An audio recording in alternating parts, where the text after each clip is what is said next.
E.T. phone home. I'm just having some brewski beers at my Mojo Dojo Casa house. Wendy, I'm home. There is no place like home.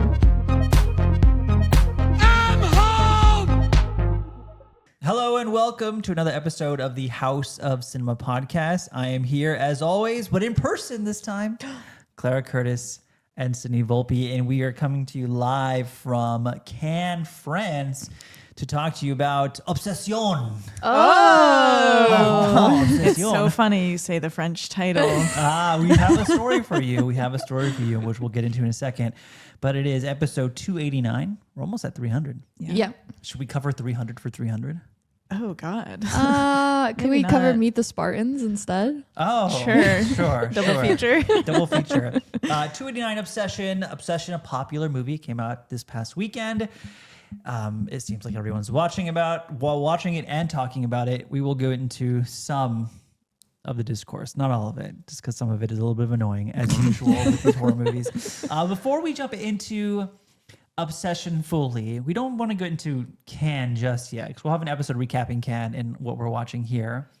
But we're back. You're year two. Both of you guys are year two. Yeah. How are you feeling being back in France? Good. I mean, it's always amazing being here, but yeah, I feel like we have a much better handle on how to do this fest, how to do a fest with a big time change. Yeah. It was the biggest priority for me. And yeah, it's just been fun to be here. We've seen some movies that we've really loved that I'm excited to talk about. And I'm just happy to be here with you guys. Claire, Nice. year two? Yeah, it's fun. It's nice, like knowing where everything is and just feeling a little more orientated. I like coming to Cannes too, because like we see people we know at every festival, but there's very specific people we only see when we come to Cannes. True. Yeah. And so it's really nice seeing all those people. It's fun. I mean, we're in France. I know, like it's awesome. hard to complain. Yeah. How are you feeling year three? Yeah. Year three. Same. You know, we know where most things are at. I've eaten a lot of croissants. I always forget You how bad have. the food is. You've in had a lot of France, croissants. Yeah, no we offense. I don't know if we have any French listeners. Maybe we do. I don't know. I don't Oh, know I'm if sure our we have reach has some, hit yeah. France yet. You know, it's fine. I'm not like a biggest French food guy.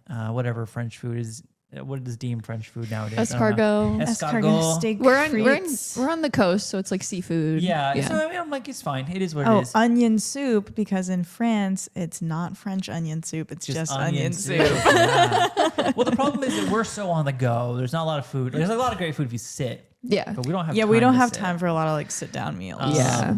But yeah, Cannes been good. We'll talk about Cannes and all the movies that have been exciting and, you know, disappointing here and there.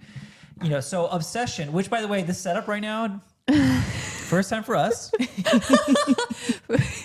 What is the video with the kids? Yeah, Here's is how Fortnite actually is Fortnite overrated? I feel like that right now. Is Fortnite, is Cannes overrated? Is Obsession overrated? That should be the thumbnail. It should be, Obsession yeah. overrated? It is us three. First time setup, but we have single cam instead of multiple cams. No therapy couches for we did Joe. South by Southwest, and it was Joe me is our and therapist. and then the other, you two are on the couch. This Yeah. time it's all three at a desk. So hopefully this is turning out okay video wise. Hopefully we no technical difficulties. The story we wanted to tell was that, so we all saw Obsession. You both saw it at No. South by Southwest. We saw it at Yes. South by. Yeah. Fun experience. Very which fun. was in March. Yes, Yeah. mid-March. I Mid-March. saw it a week after that or so in LA. We are in May. So, you know, we wanted to watch it again, but you know, with camp preparation, it was kind of hard. Well, to and it find- hadn't come out hadn't yet. come out yet. Yeah. And so we thought, you know what we'll do? We'll watch the movie in France because, you know, we'll take a break from the festival. You know, we'd watch 3 hours of Hamaguchi and 2 hours of, you know, Correda, whatever. We'll take a break and watch some Curry Barker, throw that name in there. And so we went to the local Cineum in Cannes because they were showing Obsession. And we get there and we buy our snacks, which I have beef with French movie theater snacks, by the way. I like them. You They don't have like the, is it just the options. popcorn issue I for think you? the popcorn's Yeah. I don't like popcorn sitting there all day. Yeah. Well, the thing that I'm noticing is that they have popcorn with sugar on it. Yes. Oh, they do have different flavors, which is nice. Have you tried that? No, that's none of my business. Yeah, I haven't done that. So we get there and, you know, we get our snacks and Sid talks to the usher. And what does the usher tell you? So let's go back a little bit. I booked these tickets for all of us. I bought 6 tickets. We were going with some friends, and it didn't even occur to me. Actually, I'm going to continue burying the lead here. We get to the theater. I'm trying to buy. What did I buy? Ice cream. I bought some ice cream. Like They Dippin' have- Dots, it's or- like the little Ben and Jerry's with Oh, like yeah, the spoon yeah. included. And I get to the thing, and there's a language barrier here. Like, I don't speak French. He speaks English, but I think we just weren't understanding each other. And so he thought I wanted to get the ice cream and buy tickets for Obsession. I already had tickets, but he was like, "Oh, okay." And he like popped the theater up on the screen, and he was like, "It's in French, by the way." And I was like, "Oh, okay, it's fine. You're wrong. We'll figure it out." I was just like, "Oh, it's in French. What does that mean? It's not a French movie." And so I bought my ice cream and we went along. And then it's like there was like added stress here because we got to that we didn't see Obsession pop up on the screen for all the movies that were playing, and we were like, is this the right theater? We were like double checking we did the right theater. And then when we got to the place where we scan our tickets, the lady was like talking on the walkie-talkie and like not letting us we go in by. trouble? And I know we Security's were gonna like, come get us. is the screening canceled? Like, what's going on? Eventually we get through, and so at this point we're like, okay, the movie's probably dubbed in French. That's what the man assumption. said to us, but we were kind of just like, whatever the universe decides for us right now is we're just going to accept it. We're going to go to the movie, and if it's dubbed, then I guess we'll leave. And the tension continued because we sat down and there were like 35 minutes of trailers and French ads. Yeah. Yeah. And then Claire, do movie you want to started. say what happened? Oh, it was dubbed in French. It was dubbed in French. And Yes, we knew it it was because very early on they do a nice little dubbing of a woman going, "Oh." Well, and they were speaking French in the very opening scene. Yeah. That was, like, Yeah. kind of the biggest indicator. And we knew because there was a flash of like a French production company Yeah. that we were like, Distribution why? company. Yeah, distribution company. We were like, why would that be here unless it was dubbed? And so, so then we had to do the walk of shame. We were like, do we go one at a time? Like, do we all walk out at once? Because all the by the way, it wasn't like super full, but there was like There's plenty of there was, people like, in there. 10 there were it was like Frenchmen groups there, of like yeah. younger like friends, like French friends, and I was like, oh my god, this is like so embarrassing. Like they're gonna know we're like dumb Americans who Yeah. thought it was gonna be in English, and it's truly on me because I didn't like check whether it was dubbed when I bought the tickets, but I think we're learning that this is just a thing here Yeah. that isn't a thing in the To US. be fair, before you call us, egotistical Americans who would assume that everything is in English, which, to be fair, that is an issue we have. However, we were using past experiences as evidence to assume that it was going to be Yes. in English with French subtitles. Sid had just watched Send Help in Argentina. In Buenos Aires, yep. And I checked whether it was dubbed then, and it wasn't. And so I was like, oh, okay, like most of these, like smaller American films probably Don't have the get cash dubbed. to get Don't have the dubbed. cash. And I had seen Lord of the Rings in Peru, and it was in English. Yeah. And I was like, okay, surely if the Lord of the Rings wasn't dubbed, then Obsession of won't all be dubbed. things, Obviously, that yeah. was more than 20 years ago now. So I kind of just went in like full confidence. It's subtitled with Yeah. French and it's gonna be in English. Turns out, if you're listening out there, Indy Never Ready, you have a French counterpart. You do. Like, you have a dub. Yeah. Yeah. Which was interesting. Yeah. It's So- a whole industry here that I didn't know that. Yeah. It's like they're famous voice dubbers, and people know them by name and stuff. So the more you know, I The guess. more you know. You wanna- The long story short is that we tried to watch it for a second time. Yeah. Did not happen. No. Did No. not happen. We have seen it one time, and we'll still have a great seen- conversation. Yes. I remember the movie. I I do don't. too. Yeah, feel we remember the confident in movie. remembering the movie. Well. We refreshed ourselves. I am genuinely bummed that we didn't get to rewatch it just because. It's good. Spoiler alert! I Yeah. loved the movie and I was really excited to see it Yeah, again. and there was a moment where we thought, well, maybe we'll just stay and watch it in French as like a purely visual experience. Yeah, just to see. Yeah, to see. But were with somebody who had never seen it before. Yeah. And then we're like, well, you can't watch it for the first Yeah, time in that French would if you don't be- know it. So we left. But there was that moment I was like, maybe this will be a fun practice and see how good it is, like visual storytelling. I did do that in Italy. I saw a movie called Il Pitafio because I just wanted to like experience an Italian theater. And it is interesting, like, how they say, like, to learn more about film, you should watch it only visually with the sound off or just listen to it. Yeah. It's kind of like that. Like, you're kind of just observing the actors and the compositions, and it was a cool experience. But yeah, we weren't able to do that at the time. But don't worry, we will still have a great conversation on Curry Barker's Obsession. I'm excited. Yes. You guys ready to talk about it? I'm Let's ready. do it. First of all, spoiler warning for Obsession. We will talk spoilers, so you have been warned. Second, I want to start this conversation off today. We are in May. We're approaching the halfway mark of the year. Overall, specifically, how do you think horror has been this year? Oh. I'm going to read off some of the titles that good. we've seen Let's hear it. that have been coming out. Yeah. There was Send Help. There was 28 Years Later, The Bone Temple, Ready or Not 2. Wow, you already skipped a big one. Well, I'm skipping. I don't have them in order. I just Okay, chronological. okay. Iron Lung, Primate, Mother Mary, Deep Water, Hokum, Psycho Killer, Silent Hill, Slanted. What am I missing here? That's a big one. Mortuary assistant. Yeah, that's a big one. Mortuary Assistant. Did you say The Bride? The Bride, horror that's- adjacent. Sure. It's categorized. Yeah, as yeah, such. Anything else I'm missing here? Forbidden Fruits. Forbidden Fruits. Fruits. Yeah, horror adjacent as well. Good Horror. movie. Oh, Lee Cronin's The Mummy. That was a big one. Yeah. Wow. Pretty So- lethal. Pretty. I wouldn't even think it. Hey, I sorted my horror on Letterboxd. Don't just shoot the messenger. That being said, with those titles in mind, how do you think horror has been going for you guys in 2026 so far, leading up to Obsession? May is a big month. We have Backrooms later this month. We have Passenger later this month. We just had Hokum. How do you feel about horror so far, Clara?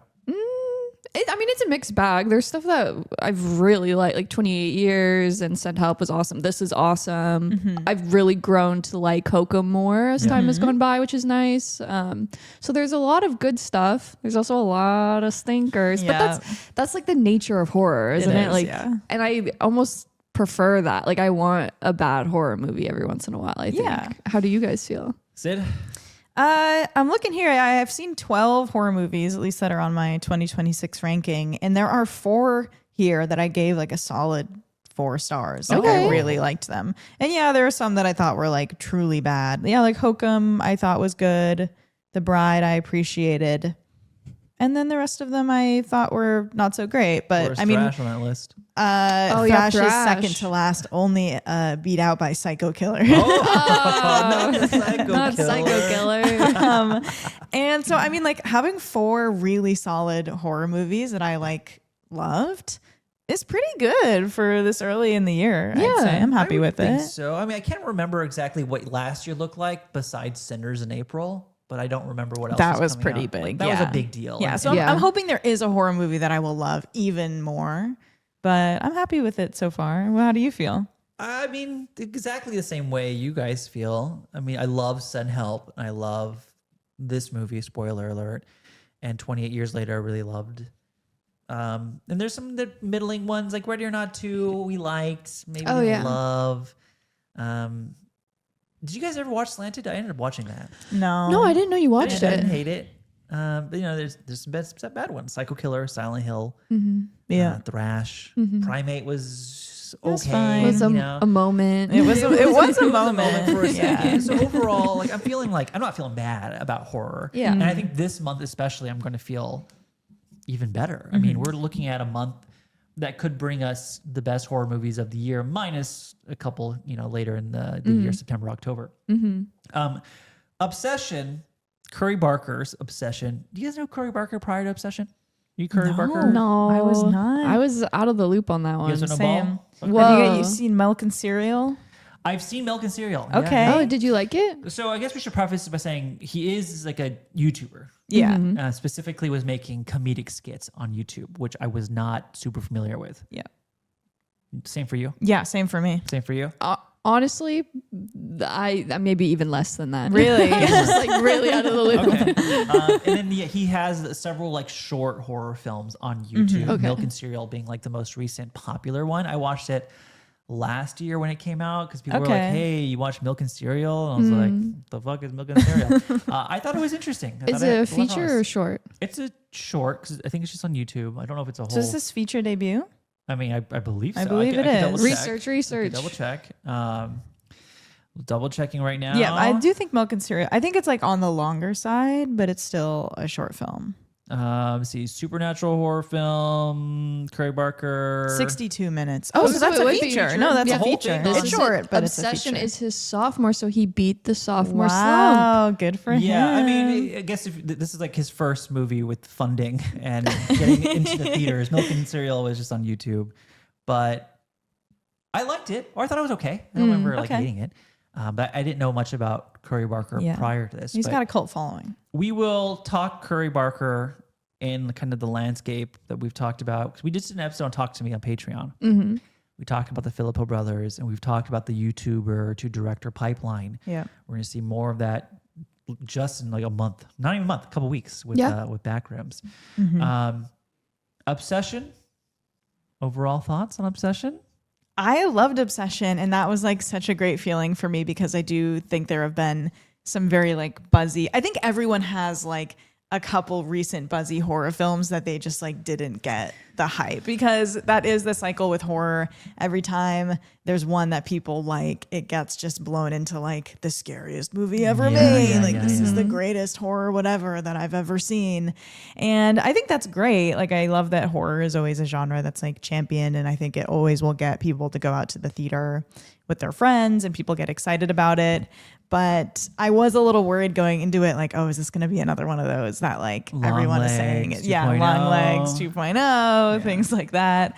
And I ended up loving it. I think the concept is really fun, and it's playing with a lot of genre conventions that we have seen before. But the way Curry Barker directs it, it's not relying on jump scares. It's not like predictable in a way that kind of takes you out of the film. I think he just really builds this sense of dread throughout the whole film that is so effective. Like it was a feeling I haven't had a lot recently, where I felt like I could have watched the movie for hours. Like I just like really enjoyed just like living in that feeling.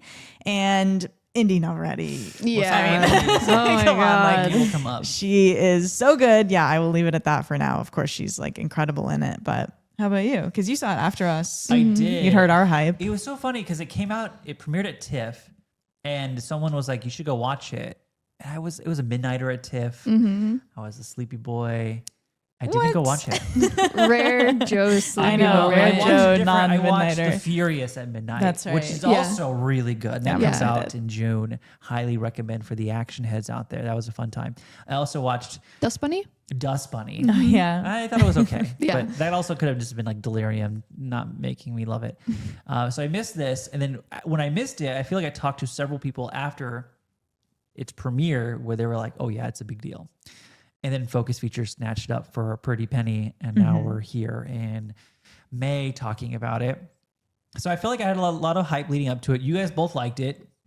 Coming out South by Southwest, which is rare. I feel like that both of you are taking a movie that's very hyped up and liking it. Yeah, I'd say that's true. This has happened a lot. I feel like it happens more often for me than not. Maybe.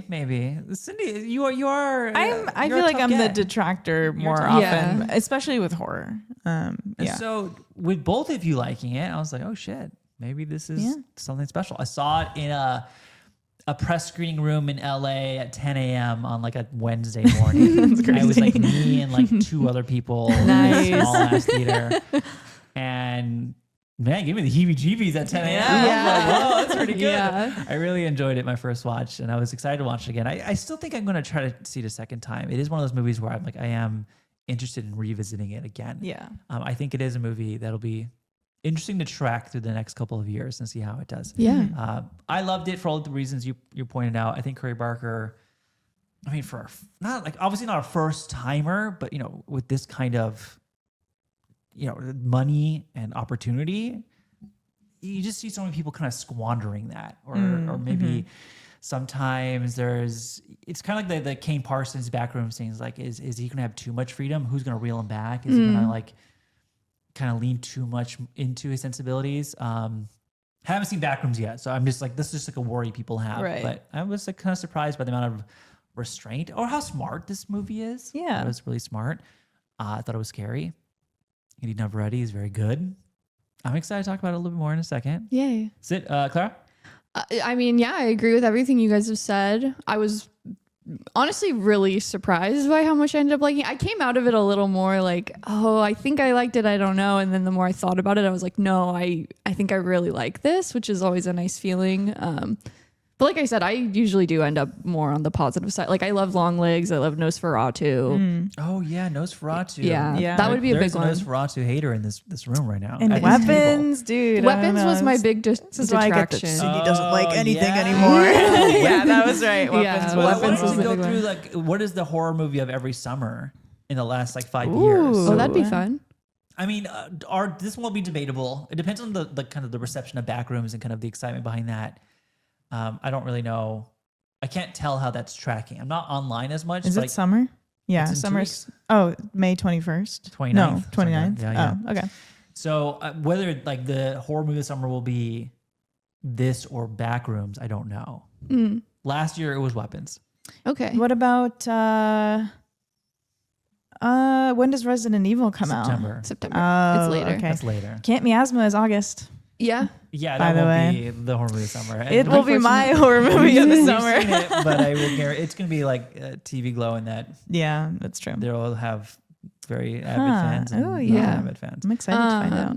Yeah, but I enjoyed it a lot. I think the interesting thing is like so much of YouTube horror is built around like a lot of it is the liminal space stuff that we're going to see in Backrooms, but I think also a lot of it just dives into particularly like the uncanny valley kind of space. And I think Curry Barker is doing that in a really interesting way here, in that it's just like deeply unsettling stuff. And in theory, it is on the more simplistic side in terms of its execution, but that almost makes it scarier. And I think that's really impressive to like pull off very effectively here. That's a good point. Yeah, because it is doing that sort of like, oh, she's making a creepy face in the dark, but because of like the specific situation, it has this just like creepy thing about it. Absolutely.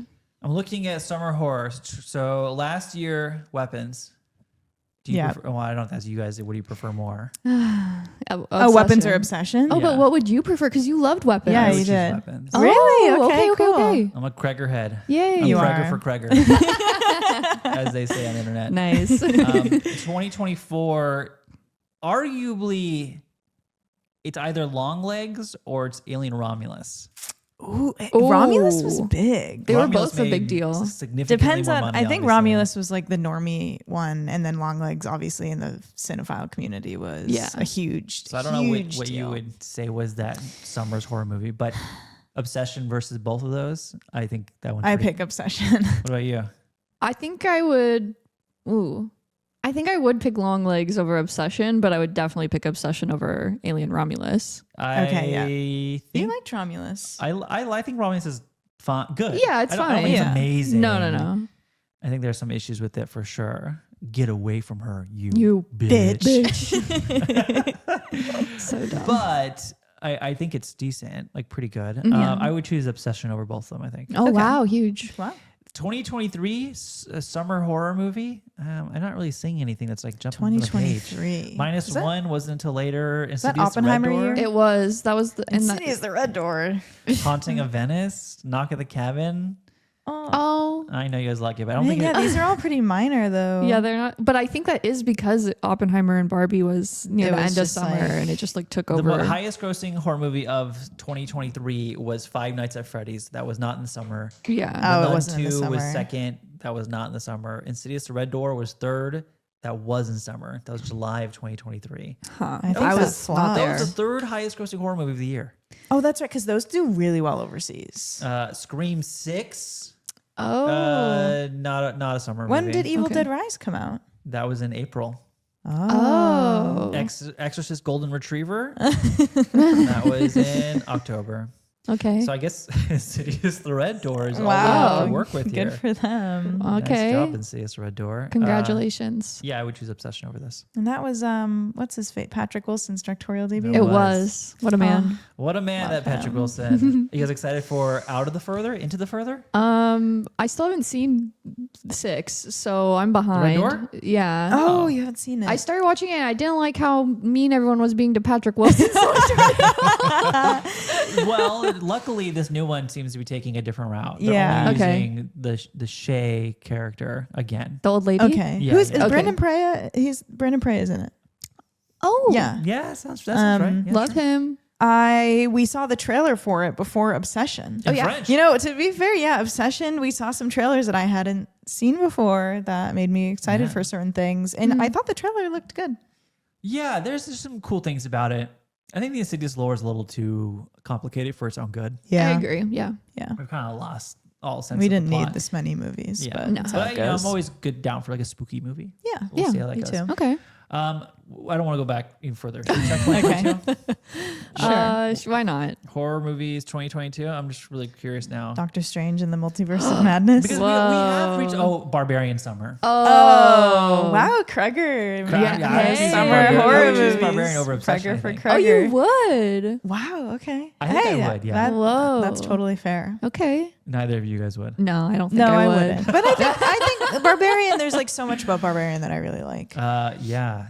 Oh, and Talk to Me Summer. That was the same. Talk to Me Oh, Summer. that's cool. Which Yeah. we also really love. We do. We do love Wow, Talk but to Me. what are we picking? These movies share similar shades. That doesn't mean we can't pick one. I love watching both. I think I'd have to rewatch Obsession to really know, but I think I would pick Obsession. I think there's just more going on that Yeah. I find I would exciting. agree. Yeah. I agree. However, don't get it twisted. We do love. We do. do Talk to really. Me. Yeah. You can hear why on the Patreon. right Good now. Yeah. plug. We haven't turned on it like the rest of the Yeah, internet has exactly. for some reason. We're talking to me loyal. loyalists. Yeah, when we talked about it, We're on not the Philippo podcast- loyalists, apparently. No, we're not. Philippo people, but when we talked on the podcast and you mentioned that like people had turned on the movie, I'm like, what? The movie It's rocks. true, yeah. Yeah. Well, it's because there are people who don't see the movie when it's buzzy and then they'll see it like a year later and be like, this is the movie that everyone thought was so Actually, Talk to Me was good. really bad. Yeah, actually, it's ass. What is the over under and how many months before people turn on Obsession? It's already happening, bro. Yeah. There's always going to be a very Yeah. loud vocal minority. But of when is people. the whole shift going to When happen? will there be a shift? And now that it's a movie I like, I'm like, well, never, because why would people do that? Ooh. I think it's maybe sometime next year. Next year, next summer. Next summer. Yeah, Whatever every next summer, summer. out with the old and with the new. Claire, what do you think? Honestly, I think it depends on how much people like Backrooms. I think they're going to get compared a lot, and then people Yeah, are going to you're right. almost immediately retroactively be like, well, but Obsession wasn't as good as Backrooms, so Right. it's watched. Yeah. Oh, Okay. or better, or whatever. Yeah. But do you think that Indy Navarrete being talked about for the Oscars and in Whoa, like one that's conversations yes, happening? and Wow, I was well, aware of like that. one of the greatest horror performances of all time, is that going to change the conversation so that around Oscar season people are talking about Obsession and then people are going to come out and be like, it's not that good. Oh, wow. Big brain thinking right there. That's Could be. interesting. Could be. I wasn't aware there was Oscar conversations around Indy Navarrete. But I mean, there's Oscar conversation around every like good horror performance. Yeah. True. I was on like the Sky Riley Oscar room. You were there. Smiled. I like that you can't even name the actress. It's still Sky. Naomi Scott. Naomi Scott, yeah. I was in the trenches, man. I was like, yeah, You were in I'm the down trenches. for Sky Riley to perform at the Oscars. I was much more of a Sky Riley fan than a Lady Raven Nah, fan. Lady Yeah, me Raven too. forever. Preger for Raven. All right, let's talk specifically about Obsession. We can talk more about where we think this movie will head in the next couple of months. We talked about we all liked it. Maybe we just get Indy Navarrete out of the way. Yeah. Sure. We all agree. I mean, it seems like if there's one thing that people are walking away with, whether they like it or not, it's that there's an agreement that Indy Navarrete in this movie is kind of nothing short of phenomenal. Do you agree? And do you want to expand, Clara? Oh, I totally agree. And like, I think it's really impressive work here because I do think the entire movie hinges on how good Nikki's performance is. Like obviously the scariness of her getting like more and more violent is really alarming, but it's also those little flickers of us understanding like the perspective of real Nikki and like what she's going through. And on both sides, I think the performance here is like unbelievably next level. Yeah. We need to talk about that. Yeah, that part of like the real Nikki versus whatever this version of Nikki is. But I do think that with horror performances, the reason why they get like what we associate it with like great performances that are like Oscar awarded are these more conventional sort of like big dramatic moments that are more rooted in reality and things like that. It's why like comedic performances also don't get recognized very often. And just the things that she's doing with her face and her body are really difficult things to do. It's like a sort of, it's still like performance that not everyone, it's like, she's doing like, it made me think of Jim Carrey, like some of the shit that she's doing with her face, which also, the lines between the connection between comedy and horror, but it's really impressive. And I do think because it's not this like really like grave, serious thing, and she's playing this more elevated, supernatural type of possession, take, is why it kind of is just seen as, well, she's just like yelling and screaming. But it is really challenging to do that. And I do think that she nails this sort of thing where it's like you feel the like desperation from her because, what she is like made to desire now is just like she wants so badly for Bear to love her just as much. And so there's like a sadness in it, but you also do feel like terrified of her at the same time. I think we make a good point in that so much of like what is the best performance of the year has been reduced down to who yells the most and who can like cry and have the biggest outburst the most, which I get. I mean, obviously that takes a lot of talent as an actor to kind of convey that emotion, but I always think of like best acting performances ever, and it's always like, I abandoned my boy. Yeah, fucking Daniel Day-Lewis and There Will Be Blood, or it's Adam Driver's like, every day I wake up and I wish you were dead. And it's like, of course, those big moments of emotion, and they're great performances. Are great performances and great moments, and it again takes a lot of talent as an actor to do. But it's the more quiet moments that tend to be the most impactful, I think. And like, yes, in this movie, there are moments where Indy Neverretti's character has like this big outburst, and it's like, whoa, that was intense. That was great. That was really scary. The party scene, like where she like kind of like breaks, is a great scene. Yeah. But because she's playing a character where essentially it's just playing like two characters, like doing a dual role, right? So there's the real Nikki trapped inside of like the possessed Nikki. And because of that, you do get so much like nuance in the performance and subtlety to like the way she smiles and like kind of tilts her head or kind of looks at Bear, like all these little things that are making the performance great. And it's not just like because she can like laugh while she's bleeding. Well, that's very good. But it's the small things that she does extremely, extremely well. It's why I think like, I know people bring up the Toni Collette and Hereditary performance a lot. Yeah. I think I know it's a little annoying now, but I still think it's fair. Like I think she is incredible in that movie. Of course. Yeah, absolutely. And it's because she can oscillate, from like a mother who's like guilty and concerned into like, I am your mother. Yeah, like, this very rageful presence. Yeah. Or will like instantly become possessed and like it's like just like staring deadpan at like someone burning alive. Right. And she is like creepy in that movie. She's like doing like that. I see a lot of like Colette's performance in Neverretti's performance, and like people talk all the time like Toni Collette should have been nominated, and that was, oh my god, how many years ago was that? 9 years ago. 2018. Was it 2016? I think it was 16. Wow. Yeah. So that's 10 years ago now. Yeah. We have seen, and again, I hate reducing performances to Oscar chances. This is not what we do. No.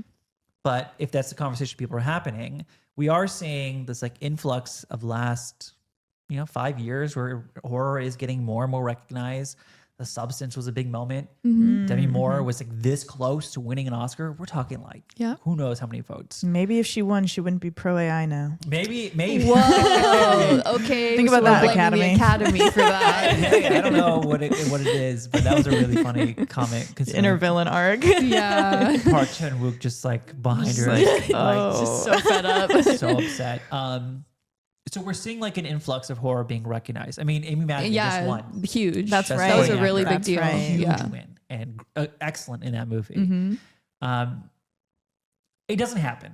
If we're being honest. No. Indy Never Really does not get nominated for an But Oscar. I think even like Indy Never yeah, I think the Oscars has like trained people in like for like what a good performance looks like, and even like Toni Collette, the scenes that we appreciate her most for, or we like talk about the most, are where she has like outbursts as like a grieving mother. Yeah. Where Indy Neveretti is playing like a supernatural being almost, Yeah. and that's the type of performance that I feel like won't get recognized because it's not something we associate as being like real, I guess. Well, But, you know? but Amy Madigan just won Listen, for being Madigan like just a but witch. she's just like a person. She's just like an evil lady, you know? Like I don't feel like the know. person like playing possessed in a way that also involves a lot of physicality too.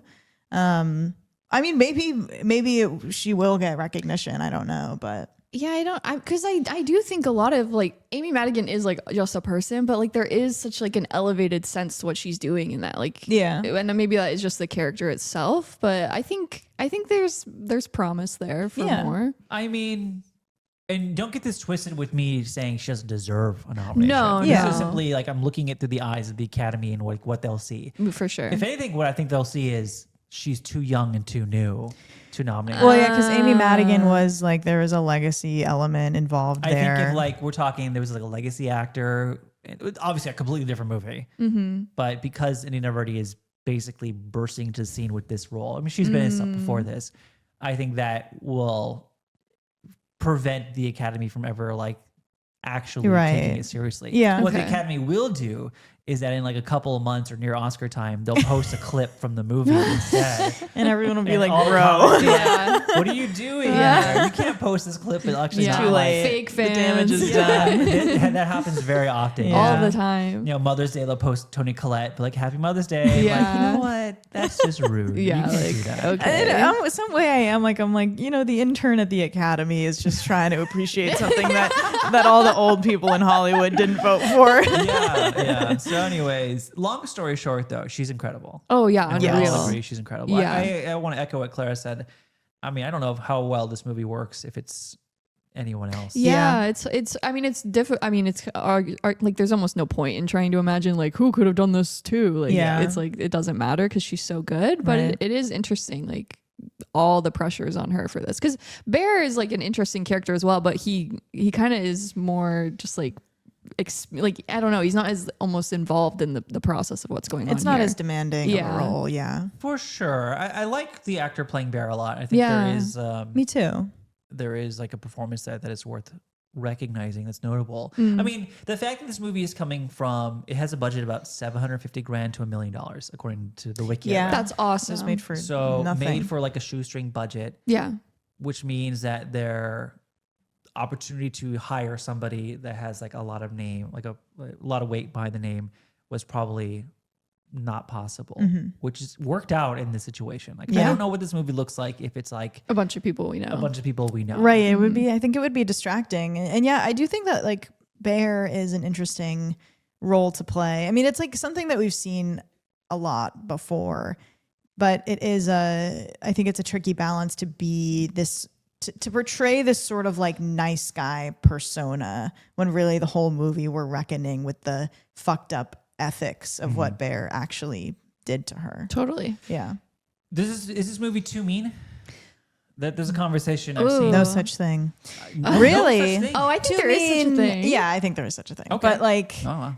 I don't think that's the case here, though. But you have seen people say, Well, like, just to mean. people ask the question, like, or like a common response to Obsession is like, "Wow, that was a really mean movie." And I'm curious if there's ever a point where you think it crosses into a territory you think it's too mean, and because I mean, there was the conversation we were having with Bring Her Back, where we thought like That went too mean. was either too mean or it was just like at that point Trying too hard. it was to like be, almost too violent for the sake of like what purpose? Yeah. Like, the Right. sort of purpose that we thought. For sure.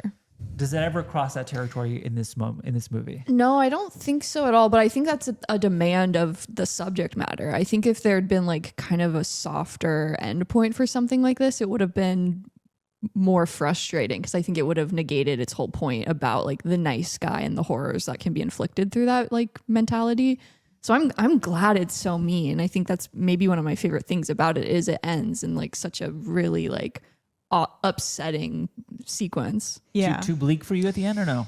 No, I like the ending. I mean, the ending it's bleak for sure, but the implication, right, is that Nikki is no longer possessed, but given everything that has happened, Yeah. you don't feel good about it. No, she's left surrounded by a bunch of bodies, and it's like, Yeah. Right. okay, it's hard to imagine And like who knows what happens if she remembers, Yeah. like all of that. So I do think, well, I also do want to note, we were discussing this. We saw the TIFF cut.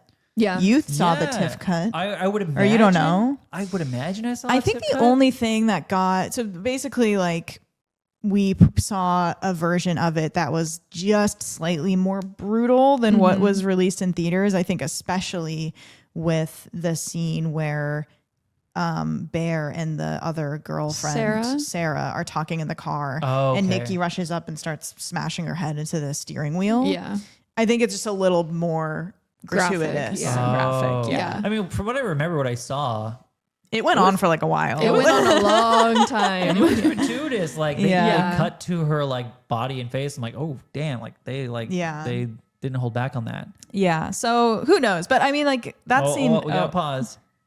Emergency. This is what French ambulance sound like. I can cut that part out. Okay. What was I saying? I don't know. Gratuitous. Oh yeah, it was gratuitous. Yeah. So I don't know what the final cut looks like. I don't think that even like without that, the movie wouldn't be mean. But I do think I understand people's reaction because I think it feels bad to reckon with what Bear did. And sometimes it can be hard to separate like the character is really shitty from like the movie is being mean. But I think I really like the fact that the movie really went there and made us like feel the darkness of what's happening. Yeah. I think what people are, if people don't like the ending, I think it's like this acknowledgement that they didn't want to make that like Nikki is like trapped inside of her body. Yes. And like I think people are sometimes are watching this not making the, maybe not, it's not intentionally, but they're just not making the connection that like she's not in her body, or she's in her body but like can't actually consent to anything. Yeah. She has no agency, no autonomy. And it's not until the end where she comes back and is like making this realization that she's endured all this pain without consent. And like, I think people are like, oh, like they're making that connection finally at the end and they're not liking it. It's very confrontational. Yeah. And it's like, feels bad. Yeah. But that's kind of the whole point of the movie. Oh, And I absolutely. think some people Right. are like, just like are uncomfortable with facing that confrontation. That's true. Because, like, in a way, part of the framing here is like we can recognize that what Bear has done is so shitty and like arguably like he's very pathetic. But there is like a sense of like sympathy at the same time because like what he's going through is so scary. So you're a little bit like, oh man, like this sucks. Like this poor guy. And then it ends so badly for him. But that payoff is worth it in the end, I think. But I think some people might have a hard time juggling those sensations. Well, the movie surprised me because the trailer and what I was seeing the most was just that one scene of how he's like making the One Wish Willow in the car or whatever. Like calling the like, helpline. Yeah, and that's the thing is he doesn't know the wish is going to be real, Yeah. obviously. And I think that's, a lot of people are saying, well, like he didn't know that this would happen. And I think some of the conversations I'm seeing are just taking it like very literally. And I'm like, no, but it's like also, I mean, his actions later on in the film, he has the opportunity to do To fix something it, to yeah. fix it and he doesn't. And I think that's the nail in the coffin of like, Bear is the kind of guy who presents as he likes to like make excuses for his actions, and he's a coward and he's selfish basically. Even though it is this sort of like, oh poor me, like the girl I like doesn't like me back. But it's like there are these people who we have that impression of, but if they had the opportunity, would they violate this woman's agency? And I think it is about whether he really views Nikki as a person or as like an object that and as like an idea that he wants to have control over and is okay like violating her agency like that. And I think that's the crux of it is, even though he didn't know that was going to happen, what will he do now that it has happened. Exactly. That's the point. And Yeah. the fact that he doesn't do anything is what makes it so awful. Right. It's really bad. I mean, it's a really upsetting movie. It's and I think very I was upsetting. saying, like, what I think was surprising was I really thought it was more simple in that it's like, oh, haha, what would happen if girlfriend was crazy? I know. totally. I think a lot of people are going to this movie thinking the it's same thing. that. And then it's like, oh, haha, what would happen if you were a woman and a guy wished for you to love him and then you were trapped in like Yeah. hell Yeah. while he did whatever he wanted with you? Yeah. And that becomes fully realized when you get that moment where he's trying to sneak out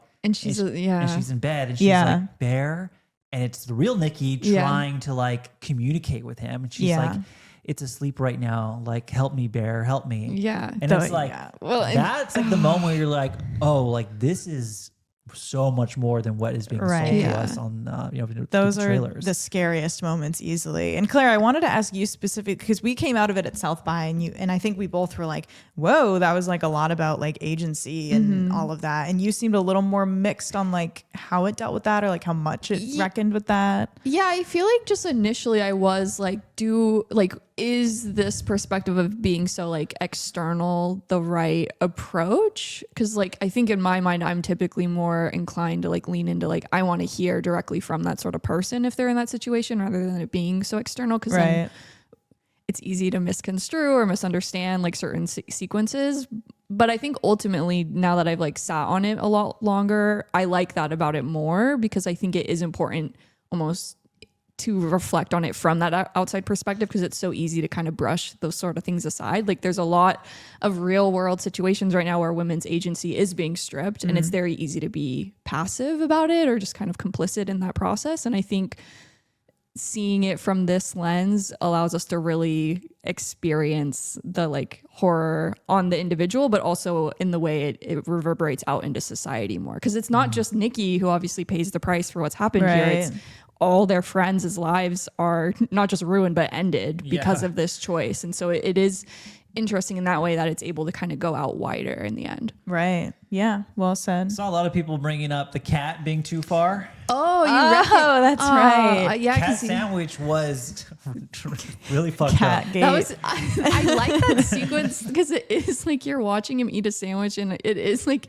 before you even really know something's wrong, I did think like I'm a little worried that she's I was cooking. like, It's edited really well, sound wise too. In that, like there's like a really subtle emphasis on his chewing. yeah. On a second watch, I would imagine you really pick up on more, Right. like the tiny crunches as he's eating, and the slow realization that like he's eating. And the meat just looks a little like Little wrong. Something's going know. on. I mean, I think what I like so much about this movie is I think it's like a really sturdy, well-oiled, really well-made movie. Yeah, it I think it's is. edited really well. I think it's lit extremely well. Yes, Curry I Barker's totally playing agree. with shadows. There's that great jump scare of her like in the room, The corner. in the corner, but then Yeah. like moves. The way she moves is crazy. Insane. Like, but it's a really good setup for that kind of stuff. And there are he does like some good jump scares with music, but that's just jump scares exist. They always will exist. Yeah, We'll have yeah, stuff of like that. course. I think they're well earned in this movie. But I think I just appreciate a horror movie that's just also really well directed. Yeah. That's rare for someone so young as Curry Barker with this kind of opportunity. You see a lot of people tend to like kind of flounder. Yeah.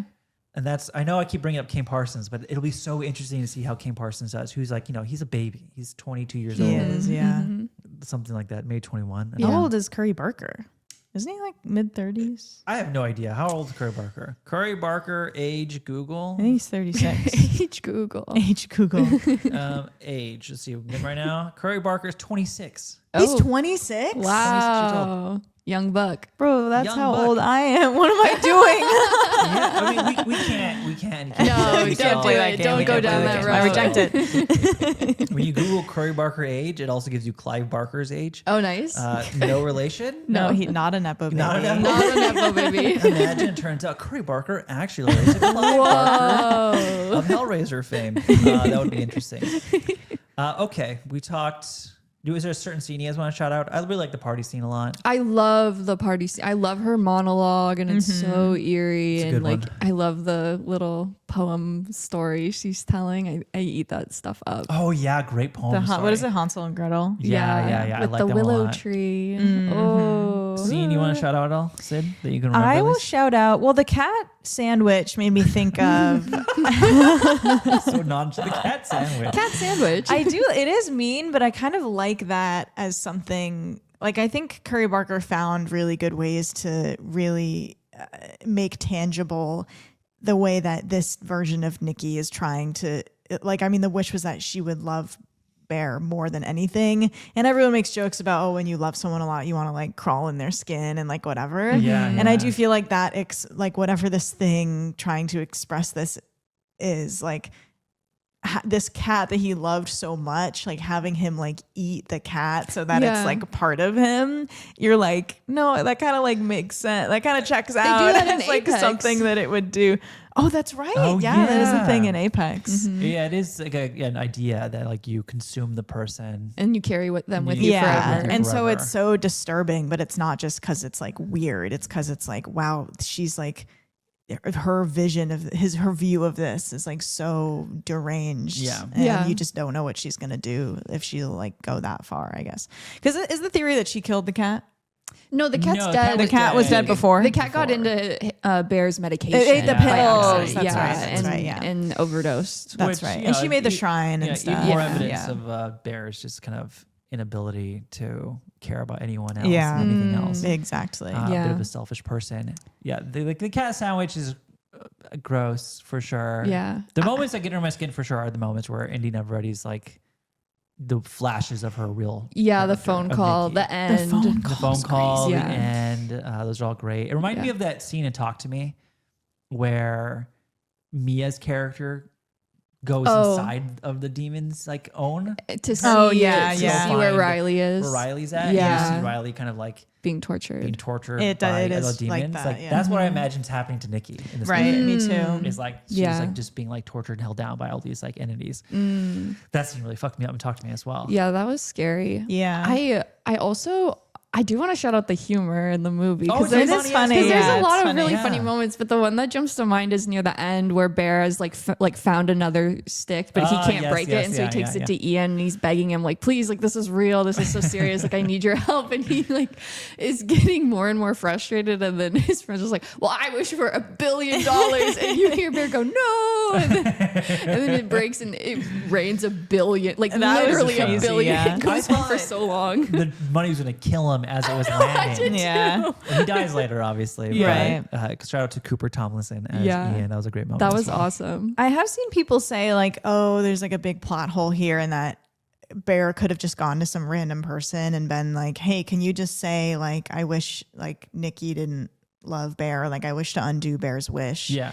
But the conditions of the wish were that it couldn't be undone unless Nikki or Bear died, I believe. I thought you could. I mean, I thought you could wish it away. I think the idea was like you could override a wish with another that's wish. why he goes to Ian to Yeah. override it, but Ian just doesn't believe it. I Yeah. think you If could that is do the it. case, I do think that is one of those things where it's like, well, like you kind of just have to of like, course. Yeah. you're like, that's like a flaw in the logic here, but It we're crossed gonna my mind like as I was watching move it, past like, it.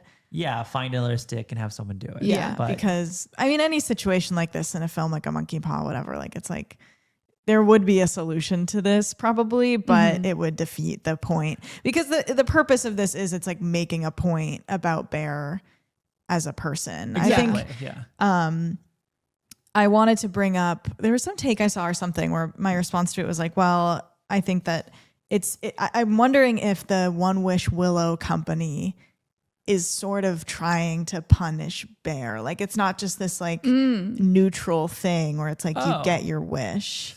I like to see it as neutral though. Yeah, I think I'd prefer it to be a neutral concept because I think that speaks larger to like the person making the wish rather I than agree. it being this like almost like somewhat planned intention. Yeah, I don't think like One Wish Willow is like inherently evil. Like I think if Bear would have just wished for $1 million, it would have been you get some Yeah. money He else, would have he's- just gotten he's the $1 happy. million. Yeah. But I think it is so much more about like this insight to who Bear is. Yeah. And like kind of how he perceives himself and his relationship to Nikki. Yeah. And it kind of exposes him for the real person he is. Right. And what do you guys think about the fact that Curry Barker has said it's meant, I think he confirmed it's meant to be the implication that Nikki may have had feelings for Bear I mean, it makes sense. I mean, I don't know if I would have interpreted that when I saw it. There's that moment in the car where she says, you know, like, do you like me? And it's hard to tell, like, is she saying that to kind of clear the air, to kind of put it to rest early, or is she saying it because she also has feelings? And so you're saying Curry Barker is confirming that Nikki might have had feelings. Yeah. I mean, okay, it doesn't really change how I perceive anything, I don't believe. I mean, like, it doesn't change the fact, like, that what Bear has wished for is messed up, and it doesn't change the fact that, like, when Bear realizes that this is not Nikki, it doesn't change the fact that he's handled it really disgustingly. What do you think? I mean, yeah, I don't think it changes my perspective necessarily, because it's all about the choices Bear is making. Yeah. I do think there is an interesting thing going on where like Bear is so consumed with this idea of being the nice guy and like embodying this very like meek, passive person in all his friends' lives, that like all his friends are effectively moving on without him. They're getting in relationships with one another. Sarah's trying to go to college. Like, they're progressing in a way that he's incapable of doing so because he's so stuck in that mentality. Right. And so it's like, it is interesting in theory if like Nikki did like him, but the fact is that he's incapable of addressing that like authentically, and that's what leads to what we get. So like, yeah, I don't think it like changes. Does it change anything. it for you? Like, what are people saying? Are they mad about that? I don't remember. I just think it's an interesting thought experiment. And one of those things where it's fun to talk about, like, it's like, yeah, as like when you're writing a screenplay, like these are the decisions that you have to make. Like, what is happening in the world that's going to achieve the effect that I want? Because in the event that Nikki rejected him, then it would be pretty clearly fucked up. Yeah. Well, I guess it is like Bear never would know that the wish was going to come true. Yeah. But So I guess that doesn't change. Well, I think anything. so, because then if she outright rejects him, and he makes a wish, and all of a sudden there's a flip.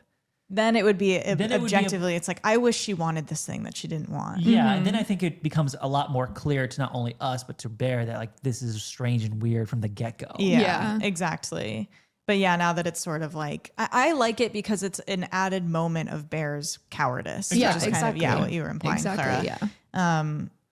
Yeah, because it is, I think there are so often just like excuses made for men's behavior because they aren't outright like, I want to violate your agency. Like, it's like, that's not how it works. And that's not what happens in reality. It is these like meek people who make excuses for their behavior, and other people make excuses for their behavior. And there's like a unique type of insidiousness to that. Oh, and absolutely. that's what I think I really, really like about how Bear's character is written, because it starts and you're like, oh, what a nice, charming guy. And then you're like, oh, he thinks he's nice and charming, but he's actually really selfish and cowardly. Absolutely. Yeah.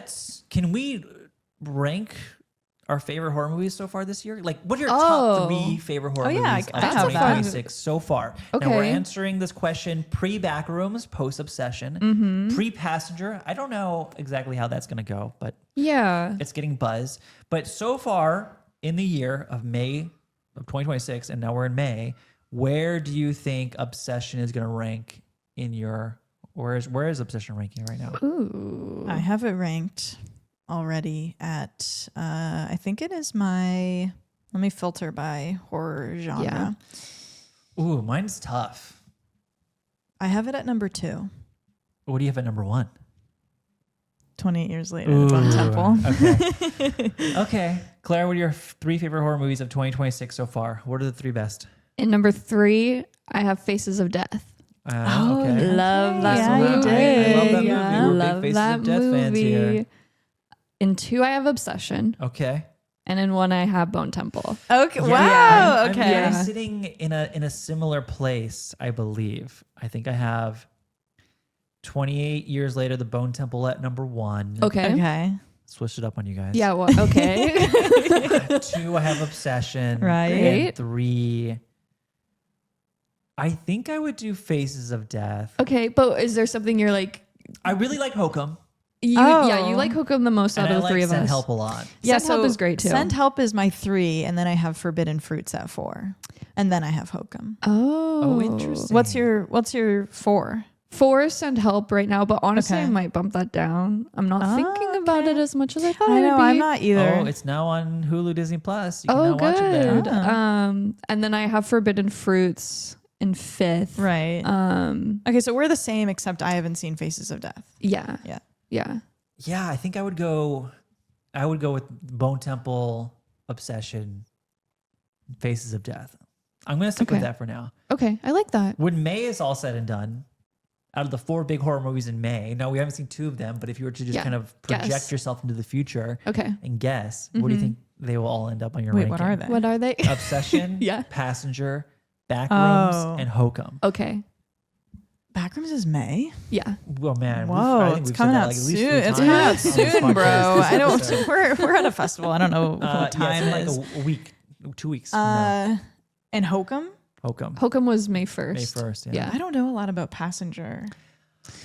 You know what? I don't really understand why it's getting so much buzz, if I'm being completely honest. I think it's this. I mean, now that they have a full trailer now, but they were playing that ultra simplistic trailer for a long time, where it's just he's like like the stops the guy. car. Yeah, the guy stops it and takes cool. a piss, and yeah, then I thought like it was fine. Yeah. The director, I think, is okay. did- Andre Overdahl, or Yeah. I can't remember. he exactly did his name. Dracula on a boat. Dracula on Oh, a it's Boat. Dracula on a Boat guy. He did Scary Stories Told in the Dark, which some people like. Do you like that movie? I've never seen it. It's good intro Fan of the horror. book. Scary Stories Told. Did we not cover it on You the guys podcast? covered we it. did. We covered it on the Yeah, podcast. because we it read was- the book. It was Oh, book to yeah. screen, yeah. Yeah, that movie's mid. Yeah, and then he also did Autopsy of Jane Doe, Which is people like. which is decent. Yeah, that one's fun. How do you say his name? Is it Andre? Andre Overdahl. Oh, I was saying it kind of right. I'm not sure. I don't know. I think that's going to be, so if I'm doing my projected rankings, it's going to go Obsession at number 1, Okay.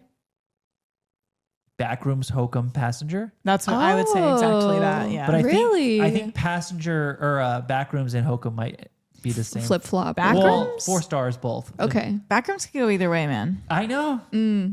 It could be we'll see. ass, or we could be like, holy shit, he actually did it. I think Passenger will be the weakest one for sure. I agree. Yeah. Yeah. There's no doubt in my mind Yeah. about that. Yeah, I think I'd probably do the exact same as you. Obsession, Backrooms, Hokum, Right. Passengers. Okay. I hope we like Backrooms. I'm excited to do I an know. I'm episode hopeful on that. too. I want to like it. Yeah. So 3 favorite horror movies so far this year. 28 years later, The Bone Temple, Obsession, Send Help. 28 years later, The Bone Temple, Obsession, Faces of Death.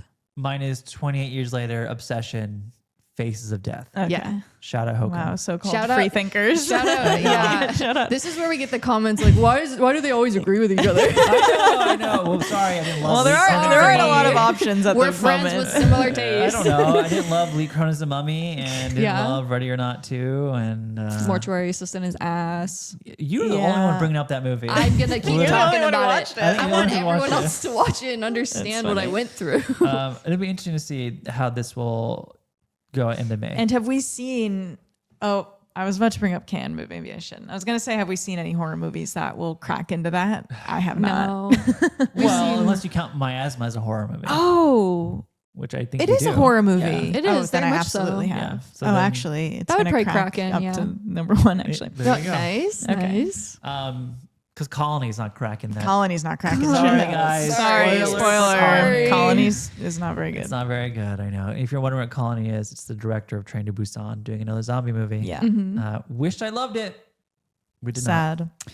Okay. Anything else when you talk about obsession-wise? I mean, I think we've kind of nailed down trying how to we think. feel overall. Oh, What? Oh.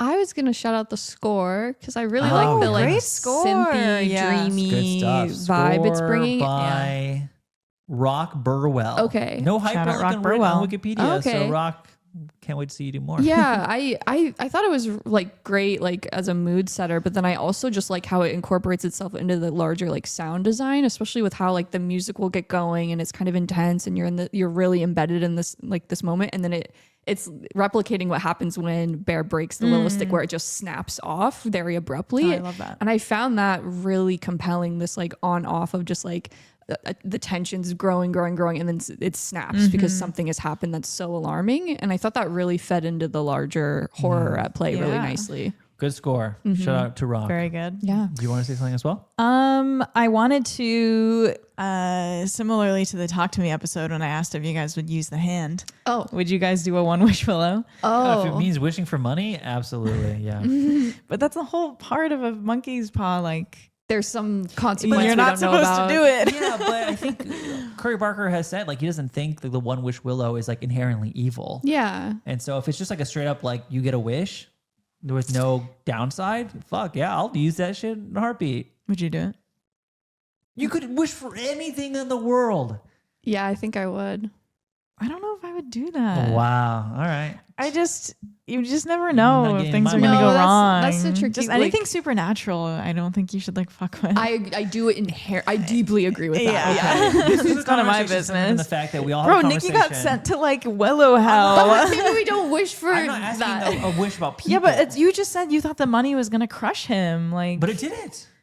well, but he got Joe's shot. fast. He'll get out of the way. Yeah, exactly. He can I will avoid a say laser. I wish for $1 billion sent to me via Venmo. That's the thing, is that you got to be specific. Yeah. You do You just that. have to like close coding. your loopholes. Like, yeah, computers don't know what you're saying. It's like, Yeah. you need to be as specific as Exactly. possible. Yeah. But that's the whole, I mean, $1 million you know, via cashier's check. that's the whole three wishes thing. You're not supposed to do that. I would do it. Hmm.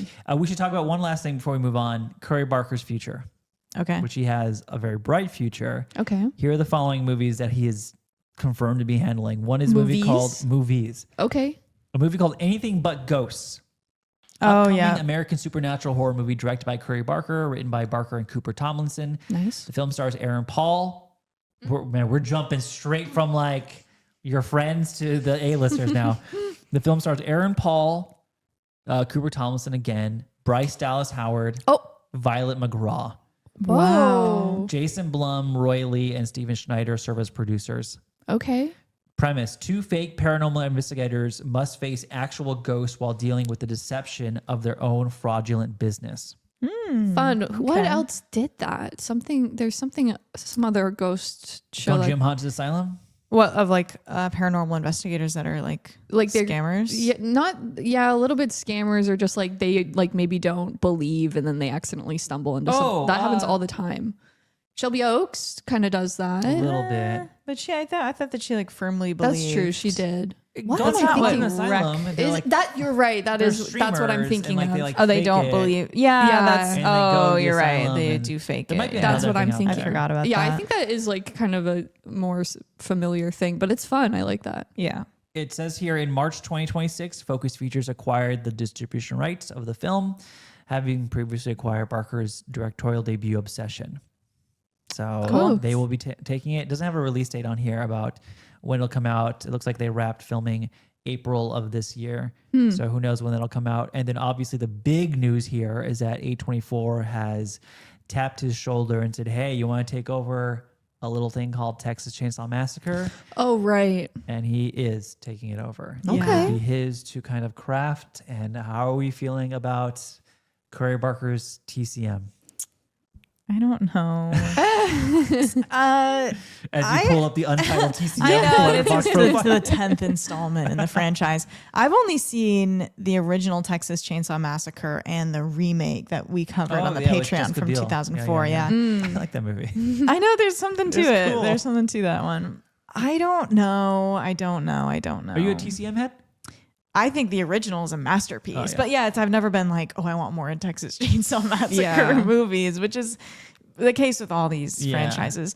I don't think Curry Barker will do a bad job. I am glad that at the very least, I'm glad that for Resident Evil or whatever, they're like finding these really talented up and coming horror directors. I think that's like a sign of like partially a sign of a healthy industry that these people are getting these opportunities. But as always, I'm like, we'll see, I guess, with these like IP things. Clara Cooper's TCM? I'm Cooper. Cooper? I'm like, Curry? Not Cooper Rafe. TCM. Cooper Trap? oh my god. Yeah, I don't know. I mean, I love the original. I think I agree with Sid. I think it's a masterpiece. The only other one I've seen is the Netflix remake from like that's 2022. right. Boy, is that bad. So yeah, it is one of those things where I'm like, I don't know if I need more, but that's kind of my knee jerk to most. Like we're gonna bring back this beloved horror Most of the franchise. IP mining, I feel the same way. Although maybe I'm more open minded after watching Camp My Asthma. Maybe I'm like, Yeah, but that's such a rare, It is. rare like meta take on like slashers. Like that just won't happen. no one's doing it like Schoenbrunn. No. Yeah, I mean, I think it could be fine.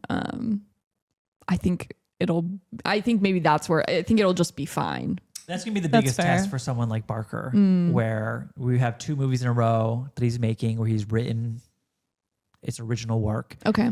taking something like TCM that's like established and beloved, has a rocky history with reboots. I've seen the original, which is a masterpiece. I've seen the remake, which I like. All the ones in between. People love TCM too. I think it's cool, but like, Okay. it's more of like a comedy. Okay. And the rest of them are like Leatherface, The Origins, and it's like kind of bullshit like that. yeah. They aren't very good. That being said, I mean, there's no reason to not be excited for Curry Barker to take this over. It's just a tall task. It's not. It won't be easy. Has there been, like, in this generation of young horror directors, has there been an instance of one of them taking over a big IP and it was like good? Isn't Parker Finn doing something big? The Smile Parker Finn's guy. taking Possession. Yeah. Yeah. He's doing the Possession Which is like, that is Which the people are like, epitome no, of no, no. I'm like, stop. Please, back We to do Smile not time. want Parker. that. Yeah. So there are a lot of these on the horizon that we're gonna almost seemingly all at once find out if it's a good or bad decision. yeah. It will feel like that. Like all of a sudden we'll get like 3 from like Dude, these 'cause young directors. It's kind of like, remember when everyone was doing remakes of Universal classic monster movies and we thought it was going to be so great, And then only one of them was great. and only one of them was great. Yeah. we'll see. Hey, it's too early to not be excited. I don't Right, want to that's like rain fair. on the parade. No, yet. definitely And, not. I like Leatherface a lot. Like I think he's a cool villain, Yeah. a cool like character. But we'll just have to kind of wait and see. Other question I want to ask you guys that I forgot to ask, because this is another addition to the YouTuber to director pipeline. Yeah. We've seen in the last year or so, a little bit more with the Filippo brothers, but we have Curry Barker and Obsession, the Filippo brothers with Talk to Me and Bring Her Back, Markiplier with Iron Lung, Chris Stuckman with Shelby Oaks, and now Kane Parsons with the upcoming Backrooms. How are you feeling about this crew that we're looking at here? Do you want to rank your favorite to least favorite to favorite? I think it's pretty obvious, for being honest. Clara, you guys have both seen Iron Lung, so I haven't. Just like quickly off the top of the dome, my least favorite so far has been Stuckman's work Yep. by a mile. Sorry, Stuckman. Then it goes Markiplier, but I want to say that was an asterisk to that. Oh, you're I think ranking the directors. the directors. Okay. Yeah.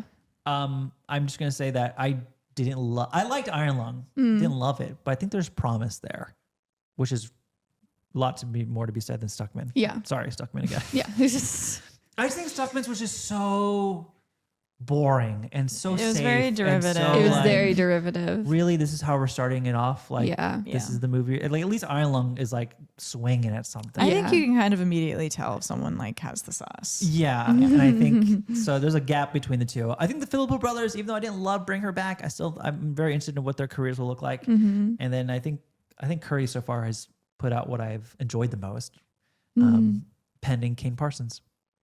Okay. Yeah, I would do Stuckman in last, and then there's a big gap, and then I would do Markiplier. Yeah, because Iron Lung is cool. Like, it's not my favorite thing, but there's so much in it that I think is really cool. And like you said, he does a big swing. Then I would do the Filippo brothers. I just want to shout out. I love that they insist on working in Australia and making Australian films. Jurassic cool. Twins. I Brothers? think that's Brothers. Yeah. They're twins. They are twins, Yeah. but with their YouTube channel. Oh, Brothers. brothers. Yeah. I just think that's really awesome and like a really great spotlight to put on Australian cinema specifically. I wish you were doing Street Fighter. Yeah, that would have been cool too. And then I think I would put Curry Barker at the top for right now. Yeah. I would do the same. Stuckman Okay. at last. Filippo brothers. Curry Barker. We got to get you watching gotta watch Iron Iron Lung. Lung. I know. Watch I it do. on the plane home. Ooh, good That would be idea. interesting. All right, that was my last conversation piece and question Okay. for you guys. Okay. Anything Cool. else before we move on? Questions? I think I had all good. all mine. Final letterbox review rating. Sid. 4 stars. 4 and a heart. Joe? I have it at 4.5 right now. Hell Wow, yeah, dude. That's cool. awesome. We'll see. Yeah, I might play with it. It might go down. Okay. Won't go up. No, you don't think? Okay. No. No 5 Okay. stars for Obsession. Not yet. I don't Okay. believe. I'm reserving my 5-star horror movie for Resident Evil. Okay. Okay. Yeah. Okay. Then Based. tap out for the year. Okay, I see. Maybe we'll see. Okay. I'm obviously very excited for Resident Evil. Yeah. All right. Cool. That's our conversation obsession. Let us know how you felt about the movie. Let us know your favorite things about it. Maybe your least favorite things, how you rated it, all that stuff in the Spotify and YouTube comments. We now move on to our Q&A segment. If you're new here, well, hello, welcome. This setup is very new. It's not usually like this. No. 2, we do a Q&A at the end of every episode where we ask you, the audience, a question and you respond via Spotify or YouTube comments. And the following week, we read those answers, read some of the answers. Last week, because we did a recap of April, we asked a very simple question of what was the favorite thing that you watched in April that was new to you? We'll read those in a second. This week's question for next week is a fun one. We're just asking you, what's your movie obsession? Could be like what movie you're obsessed with, or maybe you're obsessed with something specific, an actor or like a trope or I don't know, a composer, who knows? Yeah. But let us know your movie obsession and we'll read those next week. Is next week's episode, it's Mando and Grogu, by the way. Yeah. Wow. Who we saw. Who we we saw. did Who see. we Well, I saw. didn't see. I saw him. I missed know. it. There was We saw him. We Paper Tiger premiere, and I was like, there's a celebrity there, and it was Mandalorian. It wasn't actually Pedro though. No, it wasn't actually him and the costume. The Grogu was there, and that He was had cool. Grogu, He had that's right. Grogu, and that was exciting. How are we feeling about Mando and Grogu? I don't want to. We'll Dude, talk about it next week. I don't wanna talk about I mean, like you're not excited? it. No, I'm not at all. It sounds like even the shills can't be lying through their teeth right now. It sounds like it's not very good. I know. I'm seeing a lot of like, if you like the Mandalorian show, then you will like the movie. So what if I don't like the show? But and then I'm like, okay, but season 1 of Mandalorian is so different than season 3 of like, Mandalorian. what do you mean It's by like, that? which one are I you see talking some very about? general, like it looks really good. Does it? So, is there anything else you can say about it? That comes Okay. out next week. We will be seeing it and talking about it on the pod for the public episode. Check out the Patreon for other exclusive episodes on stuff. We're doing a Rogue One episode. Oh, dude, Rogue One. That's Yeah, so yeah. fun. In honor of Mandalorian and Grogu. Yeah. That's exciting. We're And, doing Fantastic Four. Fantastic Four. We're nearly caught up on Marvel. Exciting. That was the last Marvel movie we needed to watch Yeah. for House of Heroes. We which just is have really some fun. shows left. Yeah. Now we'll pivot. Okay. Last week's question: what was your favorite movie that you watched in April that was new to you? We had lots of answers. A very clear winner Oh, yes. as well, which only surprises me because I got a lot of pushback when I said this was like my second favorite movie of the month. Really? But on which platform? All the platforms. Both platforms. That's crazy. Yeah, TikTok and Instagram. People are like, "What? XYZ movie? That movie's bad." Wait, wild. that's surprising. Just Yeah. another testament to how cool our listeners Our audience are. here is really cool because seeing the Well, third place movie, I'm like, oh, hell yeah, you guys Yeah. get it. You guys get Our it. people are watching cool You stuff. guys are watching some good shit. All right, let's start off. Sid, we'll go in a little circle. We'll go Sid, Claire, me. Start with Okay. me. Yeah. Okay. Might Matthew C says, did a first time Scorsese binge of Wolf, After Hours, and Flower Moon, which were all bangers. What Wolf? Oh, Wolf of Wall Street. Street. Right? What secret Scorsese that project? is that's powerful. Wow. Some good movies there. Yeah, that is cool. Also, I want to add a really quick preface that I did all this on the plane on the way to Canton. I was really tired. So if there are misspellings in people's names, because I think that's actually Mighty Matthew. Oh, Mighty Matthew. That's oh, super that's my okay. bad, That's okay. and I'm it's sorry. okay. I was tired, and the Wi-Fi was bad. Okay, That's okay. okay. Viva Maria XO says, "Mile End Kicks. I laughed my ass off yeah. and was transported back to high school. #relatable." Yeah. That's one of my big misses of April. I'll get to it. Yes, you will, Oh, yes. yeah, I think you'll really like it. Let's see here. Joe Bag said, "Yo, Heat? Are you kidding me? My God, crazy now saying his influence in decades of movies since. Bonus shout out to Mother Mary. Boy, if you love Heat as a movie that's coming out, it came out of Cannes. That definitely feels like it was inspired by it. Yeah, Paper definitely. Tiger. Maybe it's Paper Tiger. I don't know. Joe doesn't. Joe's being it, cool. It had a little man in it. I Yeah. liked. Yeah. I like that. Yeah. Oh, man. All right, James Gray. We'll be talking. We'll be talking. Tara Blue says Mile and Kicks for new release and Cape Fear 1991 to prep for the Apple TV show. Oh, how are you guys? Do you For the what? Is that on your? Oh, okay, not on your radar. I feel like maybe I heard about that. I think it's Bardem. in Yep, it? I think so. In the Apple TV, Really? Cape Fear. Yeah. Yeah. You know what I heard is that the Amadeus show might not actually be bad. There's an Amadeus show. I didn't know that was a thing. They're doing an Amadeus On what show. On platform? Apple? Maybe it is Apple. It seems like something What they is do. Apple doing Let's that? see. They're a strange They're platform. having fun. They are. Yeah, they're being silly. They're in their testing phase. But for They're- how long? The testing phase has been going on for like 8 Amadeus years. TV show No way. That's a thing? 2025. That was last year. That was in the UK it came out in December 2025. Oh, they would get that first. Oh. Where can I watch this? All right. okay. Well, who read that one? Cape Fear? You did? I did. Okay, my okay. turn. Clara's turn. Okay. Okay. Well, Scorsese watched it going on. Yeah, there are actually. Let's see. Haley Bruner says The Broken Hearts Club, a romantic comedy, and Boys Go to Jupiter.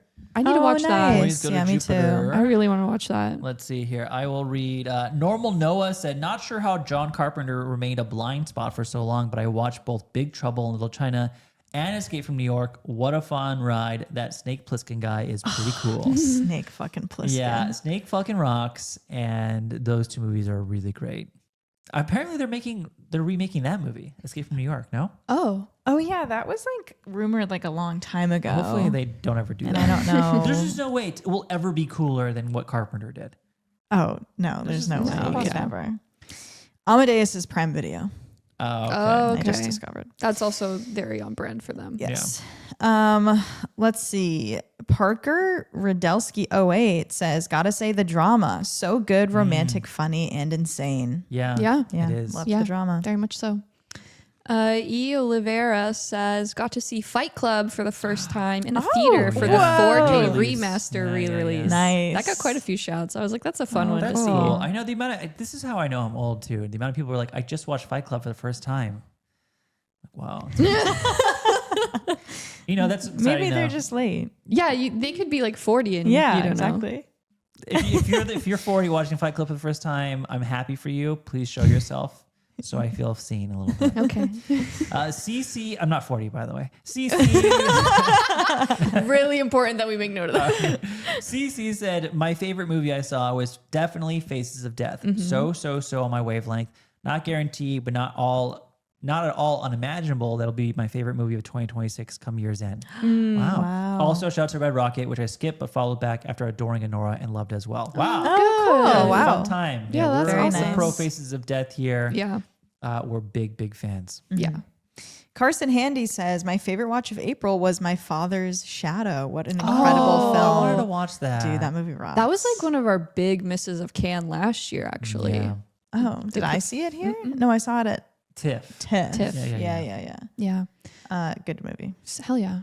Danielle Bay says Better Man is everything Let's to go. me. Yeah, Better Man. And it was because of you three. Oh, wow. Fuck yeah, We dude. Spreading the have- gospel. We love that movie and we have officially covered it now. We Yes, have we officially have. covered it. We have On an the episode. Patreon. It's really great. CJ O'Meara, 1234. Nice. I swear was so good. I felt so many different emotions watching it. It's my second favorite movie theater experience that year behind Project Hail Mary. Oh, More people wow. need to see it. I know. I heard good things about I Swear. Yeah, I we want got to a watch it. I couple do too, answers yeah. for that. I want to watch it. DS Coda says failsafe from 1964. I also loved Did you just Speed. Google Control F failsafe? No, every- I just came across it.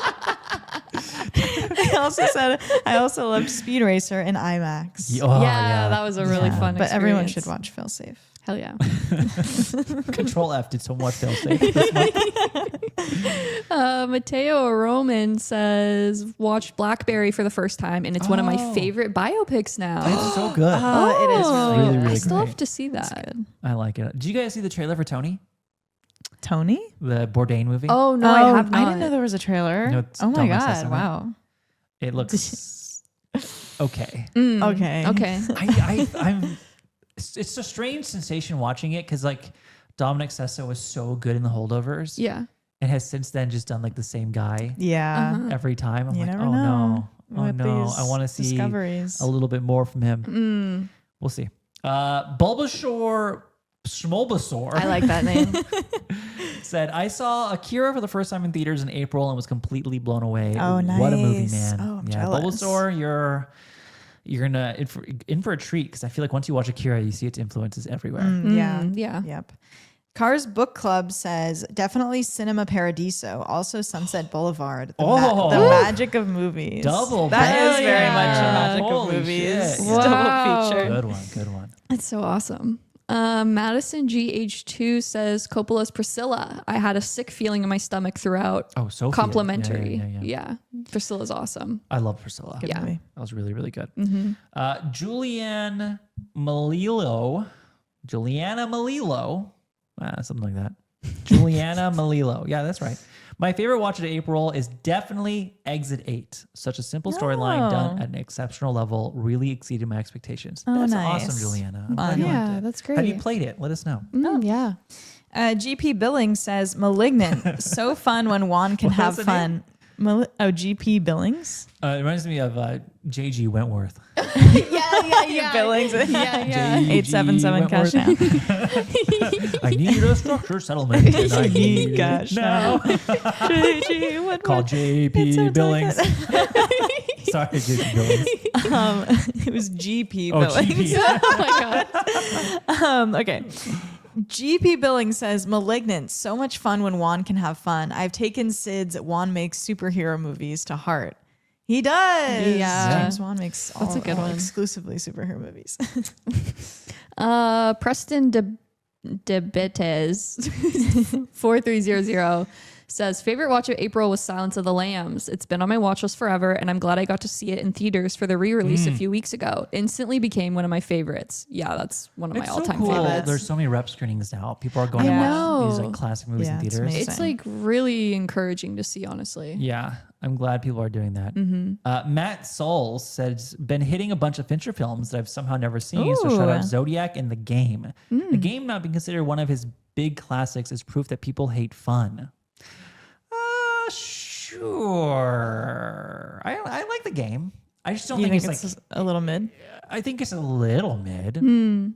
But that's like, there's so much exceptional films in Fincher's filmography that like when you go from like Zodiac to The Game, it's like, I think there's a pretty jarring difference. Okay. Yeah. But The Game is good. I think The Game is fun. It's a good Okay. movie. I still haven't seen it. Yeah. Ollie Bevman says, Kokuho, everything about this film had me Yeah. mesmerized, especially the finale. You have to see it. Oh, they clocked us. We do have to Yeah, see we it. do have to see it. You got us. We haven't seen it yet. Our big blind spot. Taylor Lynch 7264 says, I was shocked to see that To Kill a Wolf was available on my flight. Loved it. That's that indie movie I saw. Oh, yeah. That's set in the PNW To and it's Kill like a Wolf? Yeah, and it's like Yeah. a modern contemporary like Little Red Riding Hood. It's Oh. amazing and it is available to watch at home, I guess on airplanes now, Oh, which is wow. like Cool. that makes me really happy. Yeah, I love that. Taylor also says also finally got to watch The Testament of Anne Lee. Oh, hell yeah. Lastly, as a Jacksonville, Florida native, Faces of Death was such a fun time. Oh, nice. I Yeah. forgot that movie's in Florida. Ann Lee was on the plane for me. Oh, really? You could have done a little. I know. Got the whole plane doing it. That would have been funny. Okay. John Pierce said favorite would be Nirvana, the band that showed the movie. Hell yeah. Surprising was Pizza Movie, dumb, fun stoner movie that you don't see much anymore. Yay. I agree. I thought it was kind Okay, of funny. I like it. That's awesome. TTJ Rich 2.0 says, Crazy Stupid Love. I literally gasped at the twist in the third act. Yeah. Is Crazy Stupid Love like underrepresented on the list of like the greatest movie twists of all Probably. time? Probably, yeah. It's so good. It's so awesome. good. Who's Nana? Oh, that's that's a good good. one, Yeah, yeah. I like that one. Kate Cause 12 says favorite watch was either Everybody to Kenmore Street or Portrait of a Postman, two documentaries I was able to see at a local film festival Cool. and quickly became my favorites of the weekend. That's so awesome. Good shouts. You And guys that- rock. That's a good reminder because like we're at Cannes and everyone's like, oh, I wish I was at Cannes. Like I wish I went. And it's like the big festivals are really fun, but most places have a local Yeah, film festival and you guys should local stuff. And a check lot it of these out. movies You will can go see a there. lot of stuff. I saw that My Asthma is getting like a festival run, and it's like, yes, it's hitting like Fantasia, which is a little bigger, but they're hitting several other smaller festivals. That's awesome. So like Really awesome. check the local ones out. Yeah. Like, you'd Yeah. be surprised what they get. Yeah. Triple Play 98 said all 6 films in the Despicable Me franchise. No fully way. prepared for Eminem now. Minions and Eminem. Monsters. That's what I did last year and it was awesome. Oh my I'm god, beginning to that's form thoughts in crazy. the Minion language. Banana potato. I feel like it's like that scene from Arrival where like Jeremy Renner's character walks up to Amy Adams. She's like, "Are you dreaming in their language?" Like, Banana. Good job, Triple Play. I'm glad you're ready for Minions a month. You have so much time, by the way. I'm It's a- so I know. excited. July It's so film. You got a whole proactive. month to watch more of those.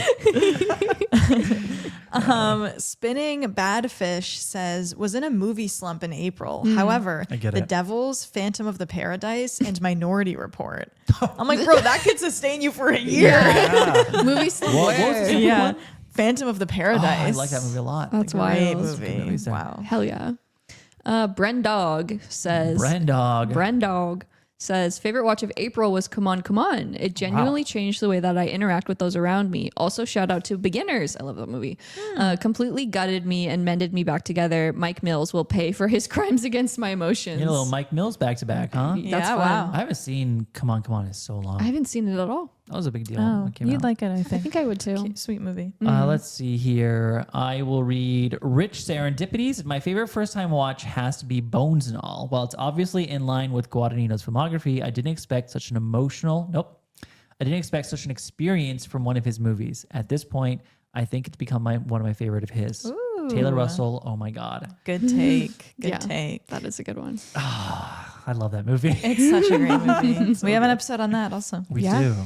Pamela Blanderson says, my fave watch of April that deserves the most attention is Young Rebel Souls. So beautiful, so gay, so British. I had such a lovely experience with it. Totally underseen on Letterboxd. Go watch it. I love that Wow. movie. It's really good. Cool.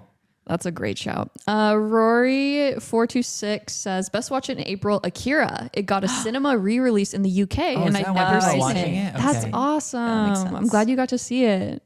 Akira. Leave me alone.